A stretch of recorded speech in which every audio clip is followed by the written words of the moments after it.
कर रहे हैं शेल्डन्स पर्सनैलिटी थ्योरी और you can say body type theory, है ना। एज यू ऑल नो बेटा कि जो लोग होते हैं वो दूसरे लोगों को उनके लुक्स पर और उनकी टेंडेंसी पर अलग अलग उनको लेबल करते हैं, है ना, कि वो अच्छे बैड हैं गुड हैं, but this is very wrong. We should not do this and means how can we label anyone कि वो ऐसा ही है ना.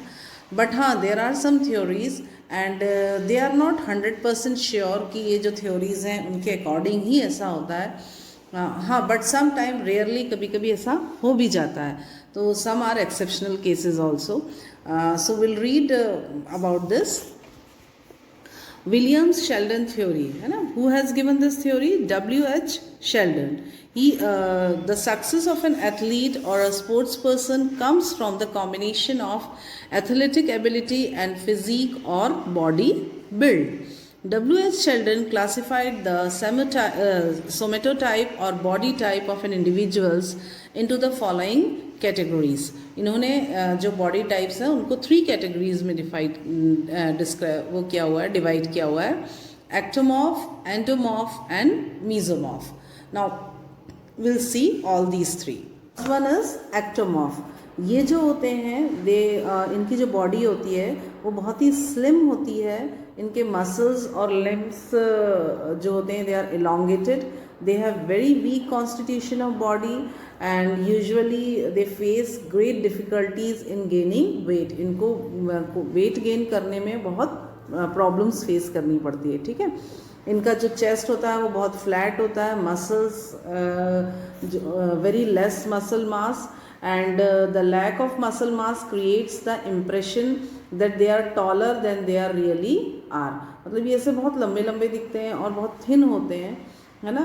And they do not have a lot of strength but they are dominate the endurance sports because their body type is naturally suited to perform wonderfully in endurance activities, ठीक है. And they have a quick metabolism to burn fat. इनकी body का जो fat होता है ना बहुत जल्दी बर्न हो जाता है. And they have a tendency to stick with what they do best. And their body is very light wait.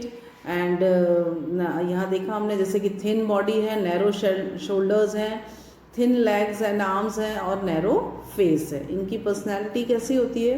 They are introvert with very और लेस और no social skills and they are very means less active होते हैं, ठीक है. The another one is endomorph. अब ये जो endomorph होते हैं ये किस तरह के होते हैं?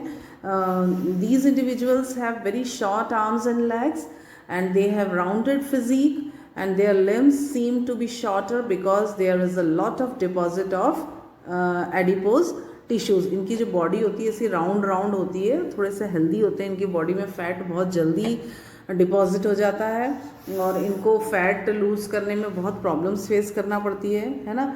इनकी जो बॉडी होती है वो बहुत सॉफ्ट होती है और ये इनकी जो कैपेसिटी होती है वो हाई फैट और स्ट्रॉन्ग कैपेसिटी होती है ना.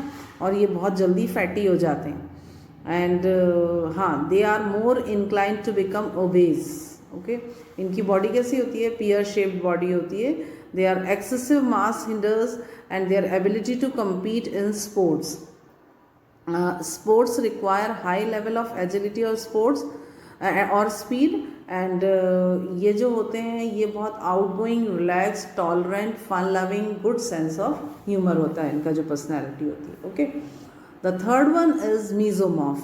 Mesomorph क्या होते हैं? They are in between the endomorph and ectomorph.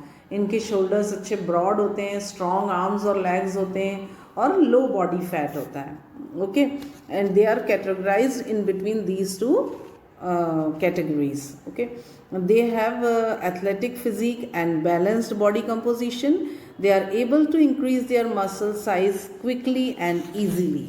Okay, and they have well developed rectangular shaped body and they have thick bones and muscles. Their chest and shoulders are larger and broader in comparison to their wrist line. They are physically capable of doing a lot of activities and tend to be athletically aggressive. They store fat evenly all over their bodies. Means ऐसा नहीं होता है कि कहीं भी body का wait एकदम बढ़ गया और कहीं से भी मोटे लग रहे हैं। इनका एक इक्वल प्रोपोर्शन में इनका बॉडी वेट बढ़ता है और ये बहुत ही अच्छे स्पोर्ट्समैन बनते हैं। इनकी जो बॉडी होती है एकदम फिट रहती है, अट्रैक्टिव होती है ना। They are active, adventurous, courageous, risk taking and aggressive. Okay, these characteristics make them stronger and they are a good sports person, है ना। तो ये वाली जो बॉडी होती है ये बेस्ट कैटेगरी मानी जाती है। After Seldham's theory, the another theory of personality is Young's classification. Okay, see what is Young's classification or Young's theory of personality. It is given by C.G. Young and it has classified personality on the basis of sociability characters as introverts, extroverts and ambiverts. The basics are two personality attitudes: extroversion, extraversion and introversion. Okay, and four functions, they are thinking, sensation, intuition and feeling. Now see how they are.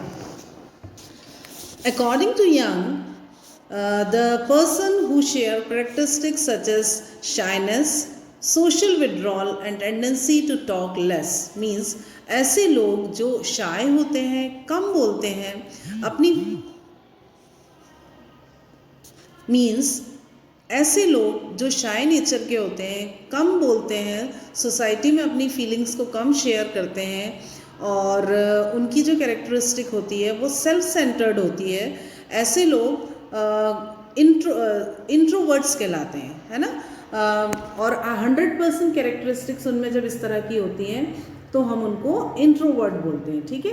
They are very sensible, rigid in ideas and future oriented. Okay, now second one is extroverts. अब extroverts क्या होते हैं? ये बहुत friendly होते हैं, बाहर घूमना इनको पसंद होता है, बहुत बातें करते हैं, सोशल इन नेचर होते हैं, है ना। सोसाइटी में इनके बहुत कॉन्टैक्ट्स होते हैं, जेनरस होते हैं, सपोर्टिव होते हैं, करेजियस होते हैं, उसके साथ साथ हमेशा खुश रहते हैं और लकी पर्सन भी होते हैं, है ना। और इनका जो नेचर होता है बिल्कुल हेजिटेशन नहीं होता है, कहीं भी खूब कॉन्फिडेंट होते हैं, कोई भी कहीं भी 4 लोगों के बीच में या बड़े से क्राउड में भी इनको बोलने में कोई हेजिटेशन नहीं होता है ना। अपनी फीलिंग्स को ओपनली शेयर करते हैं इनको और सारी डिफ़िकल्टीज़ और ट्रबल्स को भी ये इजीली फेस कर लेते हैं। तो इनके अंदर 100% इस तरह की क्वालिटीज़ होती हैं, तो ये होते हैं एक्सट्रोवर्ट। और एक जो थर्ड कैटेगरी होती है उसमें 50% इंट्रोवर्ट एंड 50% एक्सट्रोवर्ट कैरेक्टरिस्टिक्स होते हैं and they are called as ambivert.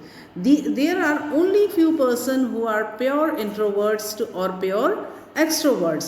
The remaining majority of person possess both the qualities.